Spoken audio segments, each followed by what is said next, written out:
SketchUp সফটওয়্যারে কিভাবে 2D file input করে 3D কাজগুলো কমপ্লিট করবেন সেটা আজকে দেখাবো। সর্বপ্রথম স্কেচআপ সফটওয়্যারটা ওপেন করার পর এইরকম একটা ইন্টারফেস আসবে। আমরা ফাইলে ক্লিক করব। কোথায় ক্লিক করব? ফাইলে ক্লিক করব। আমার কথাগুলো মনোযোগ সহকারে শুনবেন, জিনিসটা অনেক সহজ মনে হবে। ফাইলে ক্লিক করার পর নিউতে ক্লিক, তারপর অবশ্যই নোতে ক্লিক করবেন। ক্লিক করার পর এইরকম একটা ইন্টারফেস আসবে। আমরা এই ফিমেলটাকে সিলেক্ট করে ডিলিট করে দেব।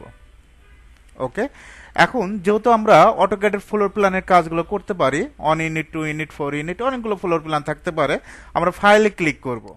ফাইলে ক্লিক করার পর এখান থেকে ইম্পোর্টে ক্লিক করব। যেহেতু আমরা 2D ফ্লোর প্ল্যানটা ইম্পোর্ট করব, ইম্পোর্টে ক্লিক করার পর আমাদের যে কাজটা করতে হবে, আপনাদের ফাইলটা কোথায় আছে, ডেস্কটপে থাকতে পারে, ড্রাইভে থাকতে পারে। আমার যেহেতু ডেস্কটপে, ডেস্কটপে ক্লিক করব।